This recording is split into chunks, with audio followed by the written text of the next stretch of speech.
Hi students, आर्यभा और maths YouTube channel पर आपका हार्दिक स्वागत है। आज हम chapter number 4 quadratic equation class 10th का चैप्टर है ये, और एक्सरसाइज आज की एक्सरसाइज होने वाली है 4.3। तो सबसे पहले इसका जो बेसिक है उसके ऊपर डिस्कस करते हैं, उसके बारे में डिस्कस करते हैं।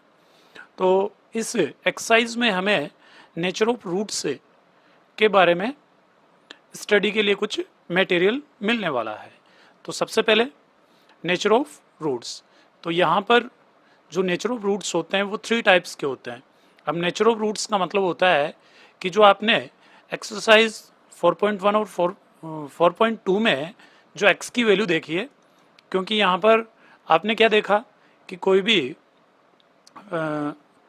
इक्वेशन है, क्वाड्रेटिक इक्वेशन है, वो किस फॉर्म में आ रही है? वो आ रही है आपके इस फॉर्म में। देखिए ax² plus bx plus c is equal 0, इस फॉर्म में आ रही है। मतलब क्या हो रहा है यहाँ पर कि जो x की पावर है कितनी है? 2 है। मतलब यहाँ पर जो x की वैल्यूज हैं वो भी आपको 2 मिलने वाली है। सपोज दैट x की वैल्यू मैं बोल देता हूँ यहाँ पर a, और a तो नहीं बोलेंगे क्योंकि a इसमें क्या है, कोफिशिएंट है, और कुछ बोल देते हैं, मान लो 2 ले लेते हैं यहाँ पर, और y की वैल्यू ले लेते हैं हम 3। तो यहाँ पर x की, सॉरी y तो आएगा ही नहीं इसमें,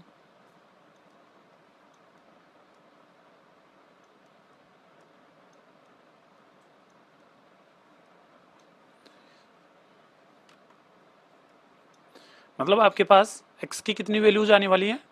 2 वैल्यूज आने वाली हैं। तो वो दोनों वैल्यू इक्वल होंगी। अभी देखिए दोनों डिफरेंट हैं और इक्वल भी हो सकती हैं। कई बार क्वेश्चन में हम x की वैल्यू, दोनों ही x की वैल्यू, जैसे सपोज दैट 2x - 1, एक ब्रैकेट ये बन जाए और एक ब्रैकेट ये बन जाए, तो यहाँ पर x की वैल्यू दोनों ही केस में क्या आने वाली है? 1/2 आने वाली है। तो ये क्या है? नेचर है। यहाँ पर तो क्या हो गया, x अलग अलग आ रहा है, यहाँ पर x आ रहा है कुछ ना कुछ, बट सेम आ रहा है। तो इसी के लिए यहाँ पर जो फर्स्ट कंडीशन है, 2 डिस्ट्रिक्ट रियल, मतलब 2 हमें रियल रूट्स मिलेंगे, वास्तविक संख्याएं मिलेंगी। b² - 4ac is more than 0, मतलब इसको शॉर्ट में d भी बोलते हैं। d इज मोर देन 0 हो, d का मतलब होता है डिस्क्रिमिनेंट, मतलब डिस्क्रिमिनेंट से हमें पता चलेगा कि हमारे रूट्स किस टाइप्स के हैं। तो यहाँ पर b² - 4ac इसका फॉर्मूला होता है d इज इक्वल फॉर्मूला हो गया b² - 4ac, मतलब यहाँ पर b हो गया x का कोफिशिएंट, a हो गया x² का कोफिशिएंट, और c हो गया कोई कांस्टेंट। अब जो मतलब इस d की वैल्यू पॉजिटिव आएगी। d की वैल्यू कैसी आएगी? पॉजिटिव। पॉजिटिव का मतलब 0 से बड़ी।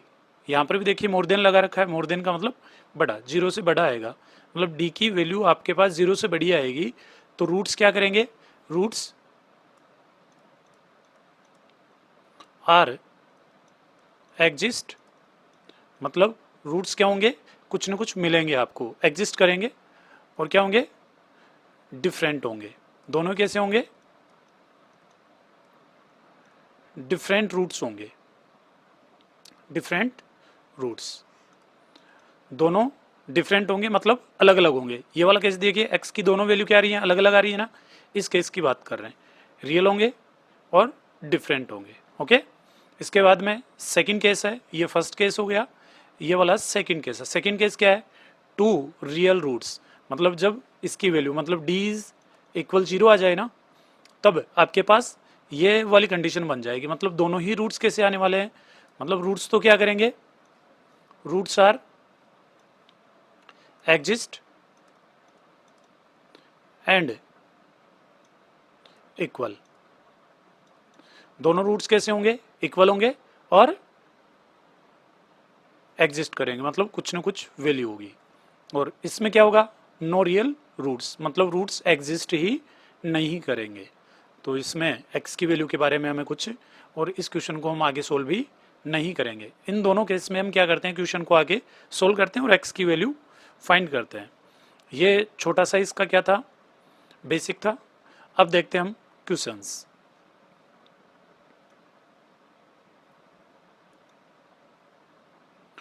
ये देखिए एक्सरसाइज 4.3 क्वेश्चन नंबर फर्स्ट है, find the nature of the roots of the following quadratic equation if the real roots exist find them. मतलब हमें रियल रूट्स मिल जाएं और वो एग्जिस्ट कर रहे हों तो हमें क्या करना है, उनको फाइंड भी करना है। मतलब जो थर्ड वाली जो कंडीशन है, इस कंडीशन में हम क्या करेंगे, इस कंडीशन में क्वेश्चन को सोल्व ही नहीं करेंगे और वही छोड़ देंगे। तो मोस्टली बच्चे तो यही चाहते हैं कि ये थर्ड वाली कंडीशन बने और हमें क्वेश्चन को आगे सोल्व ना करना पड़े, बट हर क्वेश्चन ऐसा नहीं होगा। अब आप कहोगे कि इससे हमें फ़ायदा क्या मिलने वाला है, इससे फ़ायदा यही मिलेगा कि एक तो आपको लास्ट में जाकर पता चले कि रूट्स एग्जिस्ट नहीं करेंगे, और एक आपको स्टार्टिंग में पता चल जाए। मतलब आपको क्वेश्चन को पूरा सोल्व करने की आवश्यकता नहीं पड़ेगी, उससे पहले ही हमें पता चल जाएगा कि रूट्स एग्जिस्ट करेंगे या नहीं करेंगे। इसलिए हम ये डी फाइंड कर लेते हैं। डी का मतलब होता है डिस्क्रिमिनेंट। डी का मतलब क्या होता है, डिस्क्रिमिनेंट। हिंदी में विभक्ति कर बोलते हैं, रूट्स का मतलब होता है मूल। ठीक है, तो फर्स्ट क्वेश्चन सॉल्व करते हैं, स्टार्ट करते हैं फर्स्ट क्वेश्चन। तो देखिए यहाँ पर वही सबसे पहले हमारे पास ए और बी को, ए इज इक्वल कितना है 2, बी इज इक्वल है -3 और सी इज इक्वल है 5। क्या करते हैं हम, यहाँ पर जो कोफिशिएंट्स हैं, किसके कोफिशिएंट, एक्स का जो कोफिशिएंट है उसको तो क्या बोलते हैं, सॉरी एक्स स्क्वायर का कोफिशिएंट है उसको बोलते हैं ए, और जो एक्स का कोफिशिएंट होता है उसको बोलते हैं बी। तो बी क्या हो गया, माइनस के साथ विथ साइन उठाते हैं, और ये हो गया सी। ये वैल्यू हमने यहाँ पर ले ली है। ठीक है, तो देखिए अब हमारे पास डी फाइंड करने के लिए फॉर्मूला, डिस्क्रिमिनेंट फाइंड करने का फॉर्मूला क्या होता है, बी स्क्वायर -4ac। तो यहाँ पर आ गया डी इज इक्वल, बी की वैल्यू देखिए यहाँ पर, बी की वैल्यू कितनी -3, तो -3 का स्क्वायर कर देंगे, -4 इंटू ए की वैल्यू है हमारे पास 2 और सी की वैल्यू है 5। तो ये आ जाएगा, डी की वैल्यू चल रही है ये, -3 का स्क्वायर हो जाएगा +9 और ये हो जाएगा माइनस, इन सबको सोल्व करेंगे तो कितना हो जाएगा 40 हो जाएगा। कितना हो गया 40। तो यहाँ पर डी की वैल्यू कितनी निकल के आ जाएगी -31। कितनी हो जाएगी -31। हमारे पास किसकी वैल्यू आ गई, डी की वैल्यू आ गई। अब हम उस कंडीशन से चेक करें तो ये कौन सी कंडीशन में आ गया, मतलब जो डी की वैल्यू है किस में नेगेटिव आ रही थी, मतलब लेस देन 0 है ना, तो इसमें क्या हो रहा था, डी नेगेटिव आ रहा था, तो ये वाला केस बन गया। तो इस क्वेश्चन को आगे सोल्व भी नहीं करना पड़ेगा, नो रियल रूट्स राइट कर सकते हैं हम। क्या राइट कर सकते हैं, नो रियल रूट्स। तो देखिए यहाँ राइट कर सकते हैं, because D is less than 0, so no real roots. Okay, इस प्रकार से आप पता कर सकते हो कि रूट्स रियल होंगे या नहीं होंगे। यदि रियल होते तो हम क्वेश्चन को आगे भी सोल्व करते। ठीक है ना, तो देखिए अभी आपका जो बेसिक है उसमें एक फॉर्मूला है, क्वाड्रेटिक फॉर्मूला, वो भी बताना चाहिए था, बट कोई दिक्कत नहीं है, हम इससे भी काम चला लेंगे। एक क्वाड्रेटिक फॉर्मूला आता है, वो आपके चैप्टर, मतलब जो टॉपिक है वो हट गया है अकॉर्डिंग टू न्यू सिलेबस, तो फिर भी मैं बताने की कोशिश करूँगा। समझ में आए तो ठीक है, नहीं तो फिर आपको जैसे बताया जा रहा है उस प्रकार से भी आप क्वेश्चंस को सोल्व कर सकते हो। तो इसका सेकंड क्वेश्चन स्टार्ट होता है यहाँ पर। सेकंड क्वेश्चन क्या है, 3x²। तो सबसे पहले ए की वैल्यू लेते हैं, यहाँ पर ए की वैल्यू 3, बी की वैल्यू है, ये माइनस के साथ उठाएंगे इसको, और ये आ गई सी की वैल्यू 4। अब यहाँ से डी फाइंड करने का कार्यक्रम स्टार्ट करेंगे, b² - 4ac। तो डी इज इक्वल आ जाना है बी का स्क्वायर मतलब -4√3 whole square -4 into A3 and put the value A and C. D is equal, square कर देंगे इसका, तो माइनस का तो हो जाना है प्लस, क्योंकि स्क्वायर है, स्क्वायर के कारण, और ये हो जाएगा 16, तो ये हो जाएगा 16 इंटू ये √3 का हो जाएगा 3 माइनस, इनको सोल्व कर लेंगे, इनको सोल्व करने से कितना आ जाता है, ये आ गया 48, और ये भी हो गया 48, 48 माइनस 48, तो डी क्या निकल के आया यहाँ पर, 0 आ गया।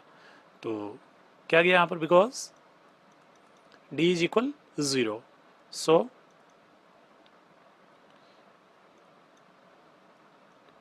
रियल रूट्स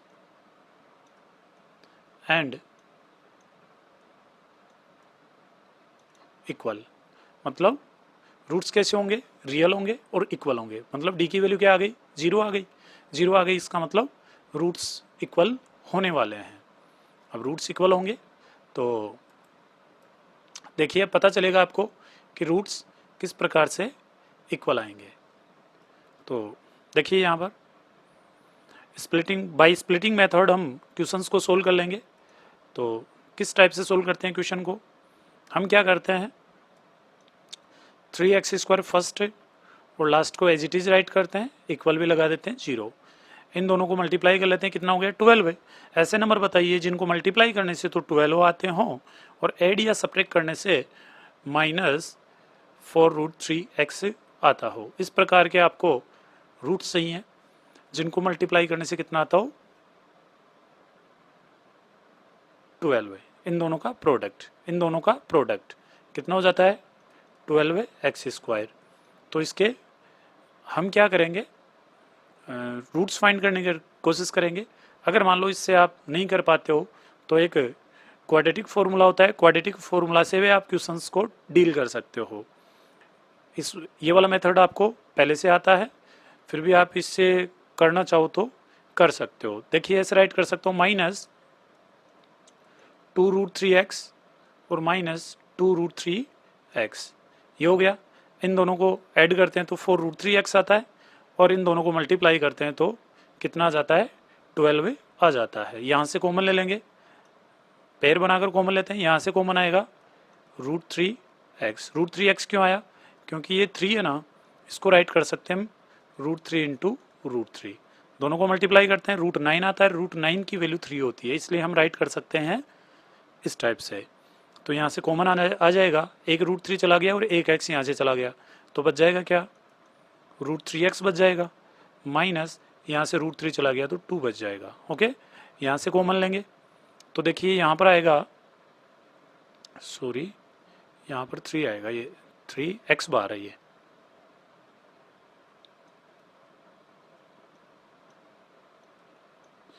यहाँ से क्या कॉमन आएगा हमारे पास, यहाँ से कॉमन आने वाला है हमारे पास 2 कॉमन ले लेते हैं, 2 कॉमन आते बच जाएगा हमारे पास √3x प्लस, माइनस कॉमन लिया है तो प्लस बन जाएगा यहाँ पर, क्योंकि माइनस बाहर कॉमन ले लिया ना, माइनस को डिवाइड करेंगे प्लस से, सॉरी प्लस को डिवाइड कर रहे हैं माइनस से तो क्या आना है माइनस आ जाएगा, 2 इज इक्वल 0। जब इस टाइप से बन जाता है तो इनमें से क्या ले लेते हैं, एक ब्रैकेट में से कॉमन आ गया ये, तो बच जाएगा क्या √3x -2, ये ब्रैकेट के बाहर वाले जो दोनों है ना, ये वाले राइट कर लिए, ठीक है ना। तो आप इस प्रकार से कॉमन ले सकते हो, और इक्वल में कौन चल रहा है 0 चल रहा है, कौन चल रहा है 0। अब देखिए यहाँ पर क्या जाना है, यहाँ पर 2 केस बन गए, मतलब 2 ब्रैकेट है 0 के इक्वल है, मतलब ये मल्टीप्लाई है, मल्टीप्लाई 0 के इक्वल है। इसका मतलब क्या हुआ कि मल्टीप्लाई 0 कब हो सकता है, जब हम नंबर्स को मल्टीप्लाई करें और उनमें से कोई ना कोई एक नंबर 0 हो। मतलब जैसे मान लो 2 इंटू 0 इंटू 5 इंटू, मतलब किसी से मल्टीप्लाई करो, अगर मान लो बीच में मल्टीप्लाई में 0 बैठ गया तो उसका रिजल्ट क्या आने वाला है 0 आने वाला है, ठीक है ना। तो इस प्रकार से हम पता कर सकते हैं, इसलिए हम क्या करते हैं दोनों केस ले लेते हैं कि या तो ये 0 हो सकता है, फर्स्ट वाला ब्रैकेट 0 हो सकता है, या फिर ये वाला। तो राइट कर सकते हैं if root three x minus two is equal 0, तो root three x is equal आ जाएगा 2, तो x इज इक्वल आ जाएगा 2 अपॉन रूट थ्री। एक तो ये हो गया, और एक हो सकता है if root three x minus two is equal 0, ये वाला केस ले रहे हैं हम। जो सेकंड केस है ना इसका, ये वाला लिया है यहाँ पे, ठीक है। तो देखिए यहाँ से यह आ जाएगा root three x is equal, ये माइनस वाला 2 इधर जाती है, किसका हो गया, प्लस का, और ये x इज इक्वल आ जाएगा 2 अपॉन रूट थ्री। तो x की वैल्यू देखिए दोनों ही क्या आ रही हैं, इक्वल आ रही है ना, तो यही क्या है हमारा आंसर है। ओके, और हमने क्वेश्चन सोल्व करने से पहले ही इसके बारे में बता दिया था कि रूट्स किस टाइप के होने वाले हैं। अब देखते हैं हम क्वेश्चन नंबर फर्स्ट का क्वेश्चन नंबर थर्ड, मतलब पार्ट थर्ड। तो ये पार्ट थर्ड है, इसको लेते हैं हम। तो सबसे पहले क्या लेंगे हम, वही ए बी और सी की वैल्यू। तो ए इज इक्वल आ जाएगा हमारे पास 2, बी इज इक्वल आ जाएगा -6 और सी इज इक्वल आ जाएगा 3। अब इस क्वेश्चन को मैं क्वाड्रेटिक से सोल्व करके बताऊंगा, वैसे इजी है बट फिर भी मैं क्वाड्रेटिक फॉर्मूला को यूज़ करके आपको बताऊंगा, जिससे कि आपको क्वाड्रेटिक फॉर्मूला भी आए, द्विघाती सूत्र, या इसको श्रीधराचार्य फॉर्मूला भी बोलते हैं। तो श्रीधराचार्य फॉर्मूला क्या होता है, उसको भी, उससे भी आप इंट्रोड्यूस होंगे। तो देखिए डी इज इक्वल फॉर्मूला क्या होता है, ये होता है बी स्क्वायर माइनस 4ac। तो डी इज इक्वल, बी की वैल्यू यहाँ से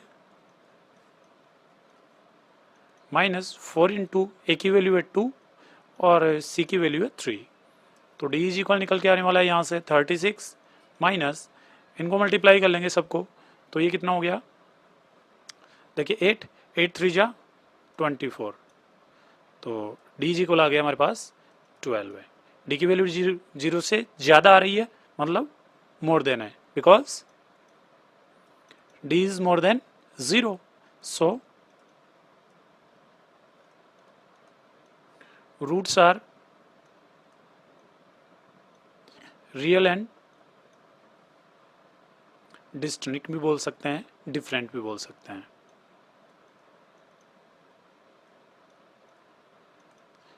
दोनों कैसे होंगे, डिफरेंट होंगे, ठीक है ना।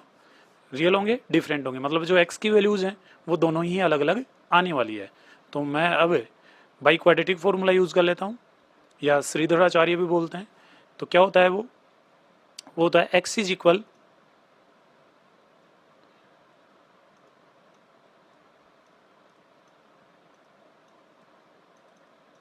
By quadratic formula.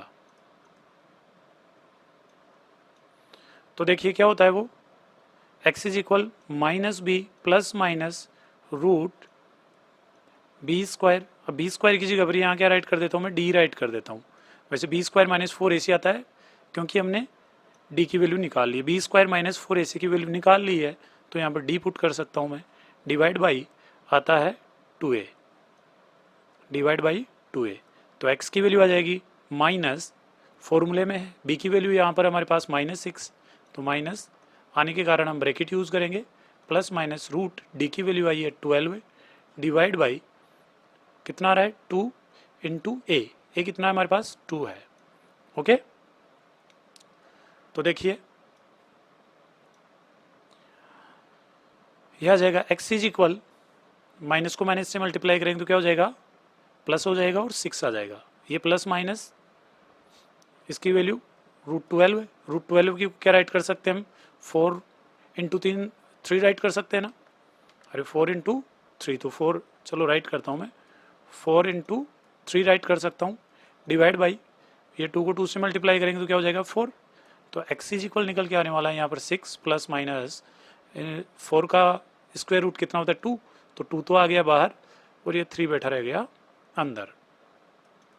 अब यहाँ से भी कॉमन ले सकते हैं, तो x इज इक्वल कॉमन कितना आ गया 2, तो हो जाएगा 3 plus minus root 3 divide by 4, और 4 कट हो जाएगा इससे 2 टाइम। तो x की वैल्यूज़ कितनी आ गई हमारे पास, 2 वैल्यूज़ आ गई, देखिए अपॉन 2। एक टाइम क्या ले सकते हैं हम, पॉजिटिव साइन, तो क्या राइट कर सकते हैं, टेकिंग पॉजिटिव साइन। तो पॉजिटिव साइन लेंगे तो क्या हो जाएगा, x की वैल्यू आ गई यहाँ पर 3 प्लस √3 डिवाइड बाई 2, एंड या फिर टेकिंग नेगेटिव साइन, तो क्या जाएगा, x इज इक्वल 3 माइनस, क्योंकि दो साइन थे ना यहाँ पर प्लस माइनस, तो उनमें से एक बार एक लेना है, क्योंकि हम एक टाइम में केवल एक ही साइन को सोल्व कर पाते हैं, इसलिए दोनों को अलग अलग सोल्व कर लेंगे। ये क्या हो गया आपके पास, इसके रूट्स हो गए, क्या हो गए, रूट्स हो गए, ठीक है ना। तो इस प्रकार से आप इस फॉर्मूला को यूज करके भी आप क्वेश्चंस को सोल्व कर सकते हो।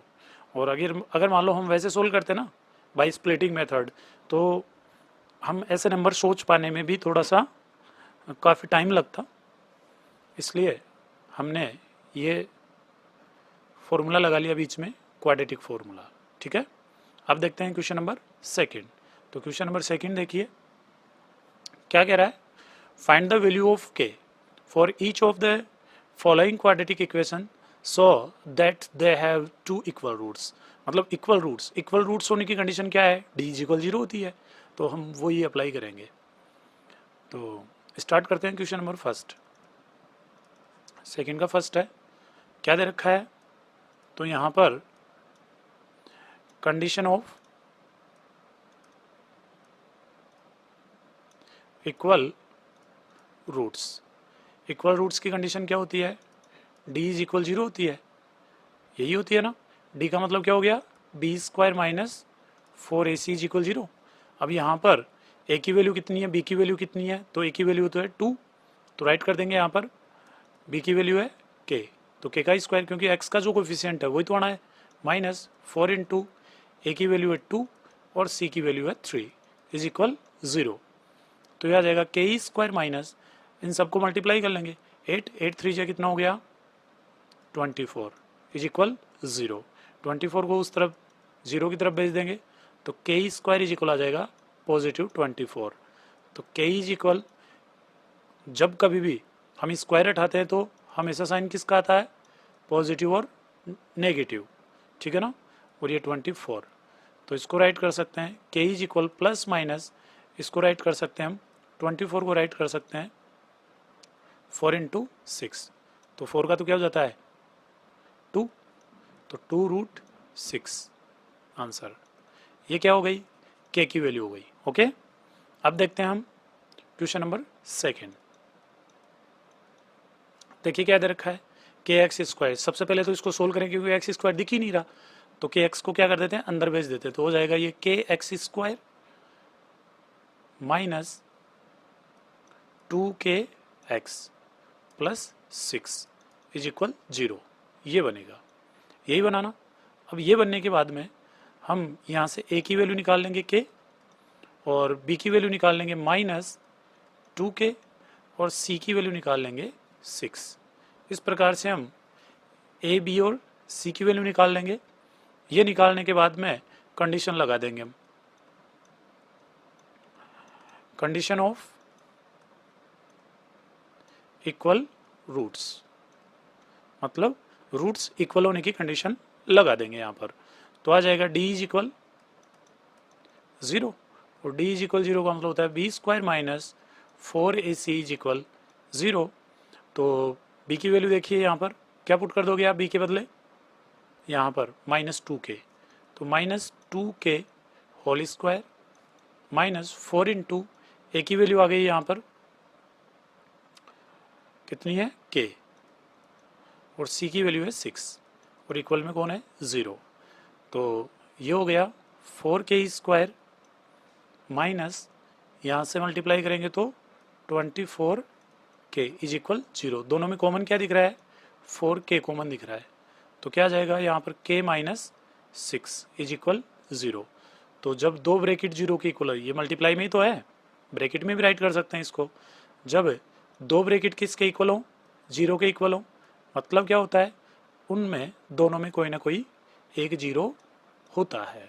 तो एक जीरो होता है तो हम क्या करें, दोनों को जीरो के इक्वल पुट करके पता कर लेते हैं कि कौन जीरो होगा और कब जीरो होगा। तो if 4k is equal zero, तो k इज इक्वल क्या हो जाएगा, जीरो अपॉन 4, तो k इज इक्वल निकल के आ गया जीरो। और सेकंड केस क्या हो जाएगा, if k minus 6 is equal zero, तो k इज इक्वल क्या हो जाएगा, 6 हो जाएगा।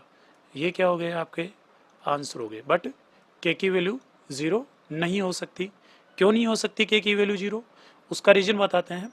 क्योंकि हम k की वैल्यू अगर मान लो जीरो कर लेंगे, k की वैल्यू हम जीरो रख लेंगे, तो जैसे ही इस इक्वेशन में रखेंगे, जैसे ही इस इक्वेशन में रखेंगे यहाँ पर इस इक्वेशन में यहाँ पर रखेंगे ना, तो यहाँ पर रखते ही पता है क्या होगा, ये क्वाड्रेटिक ही नहीं रहेगा। इसलिए हम k की वैल्यू ज़ीरो नहीं लेंगे। समझ में आ गई बात, k की वैल्यू जीरो क्यों नहीं रखे, क्योंकि जीरो से मल्टीप्लाई होगा और केवल ये कांस्टेंट ही बच जाएगा।